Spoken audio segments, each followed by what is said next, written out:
आखिरी खत। राहुल और स्नेहा की दोस्ती बचपन से थी।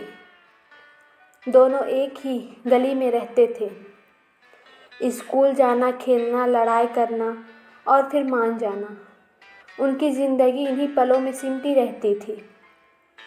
राहुल हमेशा स्नेहा के लिए टॉफ़ी बचा कर रखता और स्नेहा उसके लिए अपनी कॉपी सजा कर लाती। जैसे जैसे उम्र बढ़ी, दोस्ती और गहरी होती गई। कॉलेज तक आते आते राहुल के मन में स्नेहा के लिए दोस्ती से आगे की भावनाएं बनने लगी। वो अक्सर सोचता, कहीं स्नेहा भी मेरे बारे में ऐसा ही सोचती हो, लेकिन वह कभी कह नहीं पाया। डरता था कि अगर उसने इनकार कर दिया तो उनकी दोस्ती भी टूट जाएगी। स्नेहा भी राहुल की परवाह करती थी, पर वह हमेशा अपनी हंसी और मजाक में अपनी भावनाएं छुपा लेती। कॉलेज खत्म हुआ और नौकरी के सिलसिले में राहुल शहर से दूर चला गया। शुरुआत में दोनों हर दिन बातें करते, पर धीरे धीरे फ़ोन कम होने लगे। फिर एक दिन स्नेहा का रिश्ता तय हो गया। उसने राहुल को बस एक मैसेज किया, राहुल, पापा मम्मी ने मेरा रिश्ता तय कर दिया है। मैं चाहती हूँ तुम मेरी शादी में ज़रूर शामिल हो। राहुल उस मैसेज को देर तक घूरता रहा। दिल टूट चुका था, पर उसने जवाब दिया, हमेशा खुश रहना, शादी में ज़रूर आऊँगा। शादी में राहुल पहुँचा। स्नेहा दुल्हन बनी बेहद खूबसूरत लग रही थी। उसकी आँखों में चमक थी, पर कहीं न कहीं एक हल्की नमी भी।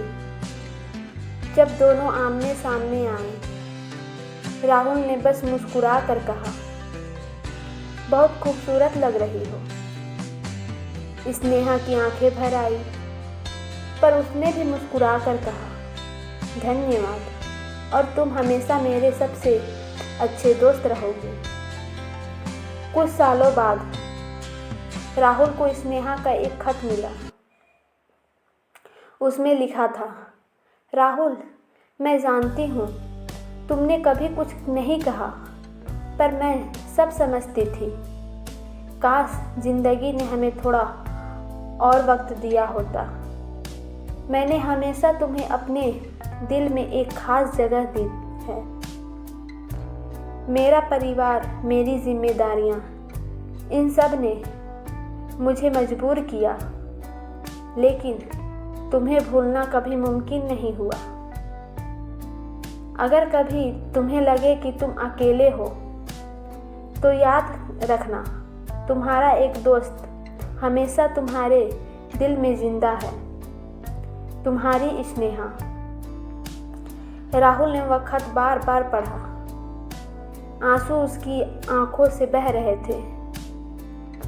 उस दिन उसे समझ आया कि कभी कभी प्यार को कहने से ज़्यादा चुपचाप जी लेना ही जिंदगी की सबसे बड़ी ताकत होती है। इस कहानी से हमें यह सीख मिलती है कि हर रिश्ते में कह देना ज़रूरी नहीं होता। कुछ रिश्ते दिल की गहराई में बस कर भी जिंदगी जिए जाते हैं। प्यार हमेशा साथ होने का नाम नहीं, बल्कि किसी को उसकी खुशियों में देखना भी एक सच्चा प्यार है। कहानी अच्छी लगी हो तो लाइक और सब्सक्राइब करें, और कैसी कहानी सुनना पसंद करेंगे, कमेंट करें।